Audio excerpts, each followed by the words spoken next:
ಅಸ್ಸಾಂ, ಪಶ್ಚಿಮ ಬಂಗಾಳ, ಕೇರಳ, ತಮಿಳುನಾಡು, ಪಾಂಡಿಚೇರಿ, ಪುದುಚೇರಿ ಈ ರಾಜ್ಯಗಳಲ್ಲಿ ವಿಧಾನಸಭಾ ಚುನಾವಣೆಗಳು. ಕರ್ನಾಟಕದ 2 ಕ್ಷೇತ್ರಗಳಿಗೆ ಉಪಚುನಾವಣೆಗಳು.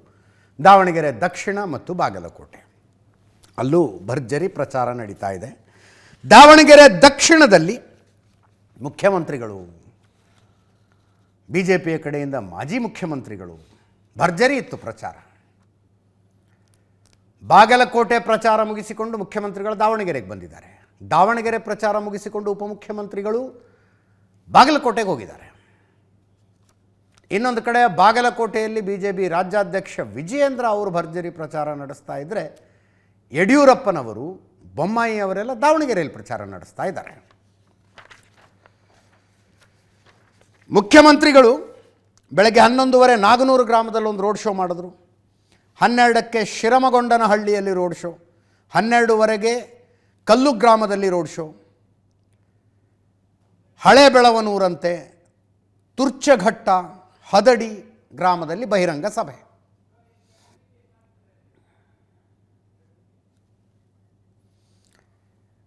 ಇನ್ನು ಮಾಜಿ ಮುಖ್ಯಮಂತ್ರಿ ಯಡಿಯೂರಪ್ಪನವರು ದಾವಣಗೆರೆಯಲ್ಲಿ ರೋಡ್ ಶೋ ಮಾಡಿದ್ರು,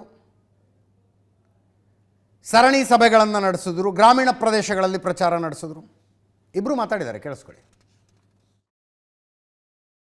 ತಗೊಂಡ ಚೆನ್ನಾಗಿದೆ, 100ಕ್ಕೆ 100 ಈ ಕ್ಷೇತ್ರ ಗೆಲ್ಲಕ್ಕೆ ಎಲ್ಲ ಪ್ರಯತ್ನ ಮಾಡ್ತಾ ಇದ್ದೇವೆ.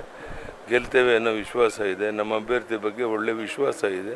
ಆದರೆ ಗ್ಯಾರಂಟಿ ಹೆಸರಲ್ಲಿ ಈಗ ಅನೇಕ ತೆರಿಗೆಗಳನ್ನ ಜಾಸ್ತಿ ಮಾಡಿ ಜನರ ಜೇಬಿಗೆ ಕನ್ನ ಹಾಕುವಂಥ, ಲೂಟಿ ಮಾಡುವಂಥ ಕೆಲಸ ಕಾಂಗ್ರೆಸ್ ಮಾಡಿದೆ. ಇದನ್ನು ಜನ ಅರ್ಥ ಮಾಡ್ಕೊಂಡಿದ್ದಾರೆ. ಈ 2 ಕ್ಷೇತ್ರ ನಮ್ಮನ್ನು BJPನ ಗೆಲ್ಲಿಸೋದ್ರ ಮೂಲಕ ಅವರು ತಕ್ಕ ಪಾಠ ಕಲಿಸಿ. ಪಿರಮಿಡ್ ಇರ್ತದಲ್ಲ, ಆ ಪಿರಮಿಡ್ ನಲ್ಲಿ ಮೇಲ್ಗಡೆ ಇರ್ತಕ್ಕಂಥವರೇ ಕಾರ್ಪೊರೇಟ್ ಬಾಡಿಗಳು ಮತ್ತು ಶ್ರೀಮಂತ ವರ್ಗ. ಅವ್ರ ಪರವಾಗಿರ್ತಕ್ಕಂಥ ಪಾರ್ಟಿನೇ BJP. ಈಗ BJPಯವರು ನಮ್ಮ 5 ಗ್ಯಾರಂಟಿ ಯೋಜನೆಗಳನ್ನು ವಿರೋಧ ಮಾಡ್ತಾರೆ.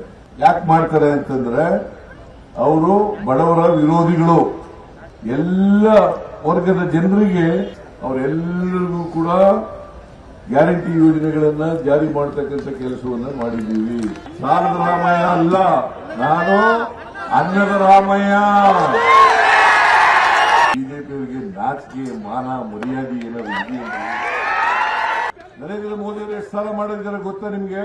ಇವ್ರಿಗೆ ಯಾರಿಗೂ ನರೇಂದ್ರ ಮೋದಿ ಅವರು ಎದುರುಗಡೆ ನಿಂತ್ಕೊಳ್ಳೋಕೆ ಧೈರ್ಯನೇ ಇಲ್ಲ. ನಡೀತಾರೆ ಗಡ ಗಡ ಗಡ ಗಡ ಗಡ. ನೀವೆಲ್ಲರೂ ಕೂಡ ತಿಳ್ಕೋಬೇಕು, ನಾನೇ ನಿಂತಿದ್ದೀನಿ ಅಂತ ತಿಳ್ಕೋಬೇಕು. ನಾನೇ ನಿಂತಿದ್ದೀನಿ ಅಂತ ತಿಳ್ಕೋಬೇಕು. ಇವ್ರು ಗೆದ್ರೆ ನಾನೇ ಗೆದ್ದಾಗಿ. ದಿನನಿತ್ಯ ಪೇಪರ್ ತೆಗೆದು ನೋಡಿದ್ರೆ ಕುರ್ಚಿ ಕಾದಾಟ ದಿನನಿತ್ಯ ನಡೀತಾ ಇದೆ. ಈ ಚುನಾವಣೆ ಬಂದಿದೆ ಅಂತ ಅಲ್ಪ ವಿರಾಮ ಇದೆ, ಬರ್ದಿಟ್ಕೊಳ್ಳಿ. ಮೇ ತಿಂಗಳಲ್ಲಿ ಜಂಗಿ ನಿಕಾಲಿ ಕುಸ್ತಿ, ನಮ್ಮ ಕಡೆ ಉತ್ತರ ಕರ್ನಾಟಕ ಹೇಳ್ತಾರೆ, ಜಂಗಿ ನಿಕಾಲಿ ಕುಸ್ತಿ ಮೇ ತಿಂಗಳಲ್ಲಿ ಕುರ್ಚಿಯ ಕುಸ್ತಿ ಖಂಡಿತವಾಗಿ ಕರ್ನಾಟಕದ. ಈ ಅನಿಷ್ಟ ಸರ್ಕಾರವನ್ನ ಕಿತ್ತೊಗೆಯುವ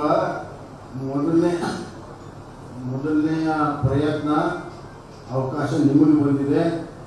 ಸಾದಿಕ್ ಪೈಲ್ವಾನ್ ಕುಸ್ತಿ ಆಡೋಕ್ಕಿಂತ ಮುಂಚೆನೆ ತನ್ನ ಸೋಲನ್ನು ಒಪ್ಕೊಂಡು ಸರಿದು ಬಿಟ್ಟ.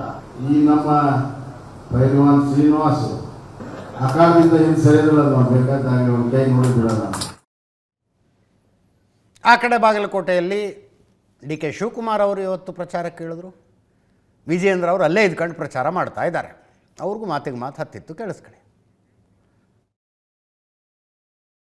ಒಂದು ಕಷ್ಟ ಕಾಲದಲ್ಲಿ ಜನರ ಸಂಕಟಕ್ಕೆ ನಿಂತ್ಕೊಳ್ಬೇಕಾಗಿತ್ತು. ಇವತ್ತು ನಾವು ಗ್ಯಾರಂಟಿ ಯಾಕೆ ತಂದೋ, ಬೆಲೆ ಏರಿಕೆಯನ್ನು ತಪ್ಪಿಸಬೇಕು, ಅದರಿಂದ ಆಗ್ತಾ ಇದ್ದ ನಾಗರಿಕರಿಗೆ ತೊಂದರೆ ಆಗಬೇಕು ಅಂತೇಳಿ ಈ 5 ಗ್ಯಾರಂಟಿಗಳನ್ನು ನಾವು ತಂದು ಅವ್ರಿಗೆ ಸಮಾಧಾನವನ್ನು ಮಾಡಿ 4,000 ರಿಂದ 5,000 ರೂಪಾಯಿ ಅವ್ರ ಅಕೌಂಟ್ಗೆ ನೇರವಾಗಿ ಅವ್ರಿಗೆ ಅನುಕೂಲ ಆಗುವಂಥ ವ್ಯವಸ್ಥೆ ಇವತ್ತು ನಾವು ಮಾಡ್ಕೊಂಡು ಬಂದಿದ್ದೇವೆ. ನಾವು BJPಯವ್ರಿಗೆ ಇದನ್ನು ಪ್ರಶ್ನೆ ಮಾಡಬೇಕಾಗಿದೆ. ಯಾಕೆ ಅಚ್ಚೆ ದಿನ 15 ಲಕ್ಷ ಕೊಡ್ತೀನಿ ಅಂತ ಹೇಳಿದ್ರಲ್ಲ, ಕೊಡಲಿಲ್ಲ, ಕೊಟ್ಟು ಮಾತು ನೀವು ಉಳಿಸ್ಕೊಳ್ಳಿಲ್ಲ, ಅಚ್ಚೆ ದಿನ ಏನಾಯಿತು? ನನಗೆ ವಿಶ್ವಾಸ ಇದೆ ಅದು ಹೆಚ್ಚು ಮತದಿಂದ ಹೋದ ಸತಿ ಏನು ಎಲೆಕ್ಷನ್ ನಡೆದಿತ್ತು ಅದಕ್ಕಿಂತ ಹೆಚ್ಚಿಗೆ ಮತ ಅಂತರದಿಂದ ನಮ್ಮ ಅಭ್ಯರ್ಥಿಗಳು 2 ಕಡೆನೂ ಕೂಡ ಗೆಲ್ತಾರೆ ಅನ್ನೋ ಒಂದು ಆತ್ಮವಿಶ್ವಾಸ ಇವತ್ತು ನಮಗೆ ಮೂಡಿದೆ. ಇಡೀ ಕರ್ನಾಟಕದ ಗ್ಯಾರಂಟಿ ಇಡೀ ದೇಶಕ್ಕೆ ಮಾಡಲ್ಲ ಅಂತೇಳಿ ಬಡಾಯಿ ಕೊಚ್ಕೊಳ್ತಾ ಇದ್ರು. ಏನಾಯಿತು ಹಿಮಾಚಲ ಪ್ರದೇಶದಲ್ಲಿ? ನಾವು ರಾಜ್ಯದಲ್ಲಿ ಗ್ಯಾರಂಟಿಗಳನ್ನು ಕೊಡ್ತಾ ಇದ್ದೇವೆ, ಸರ್ಕಾರಿ ನೌಕರಿಗೆ ಸಂಬಳ ಕೊಡೋದಕ್ಕೆ ಆಗ್ತಾ ಇಲ್ಲ. ತೆಲಂಗಾಣದಲ್ಲಿ ಅಧಿವೇಶನದಲ್ಲಿ on the floor of the house ಅಲ್ಲಿನ ಮುಖ್ಯಮಂತ್ರಿಗಳು ಹೇಳಿಕೆಯನ್ನು ನೀಡಿದ್ದಾರೆ, ನಾವು ಸಂಬಳ ಕೊಡೋದಕ್ಕೂ ಕೂಡ ಆಗ್ತಾ ಇಲ್ಲ, ಅಭಿವೃದ್ಧಿಗೂ ಹಣ ಕೊಡೋದಕ್ಕೆ ಆಗ್ತಾ ಇಲ್ಲ ಬಿಕಾಸ್ ಆಫ್ ಗ್ಯಾರಂಟಿ ಅನ್ನೋದನ್ನು ಅವರು ಕೂಡ ಒಪ್ಕೊಂಡಿದ್ದಾರೆ. ಇವತ್ತು ನಿಮ್ಮ ಇದರೊಂದಿಗೆ ಇವತ್ತಿನ ನ್ಯೂಸ್ ಅವರು ಮುಗಿಸ್ತಾ ಇದ್ದೀವಿ. ನೇರ ದಿಟ್ಟ ನಿರಂತರ ಸುದ್ದಿಗಾಗಿ ನೋಡ್ತಾ ಇರಿ ಏಷ್ಯಾನೆಟ್ ಸುವರ್ಣ ನ್ಯೂಸ್.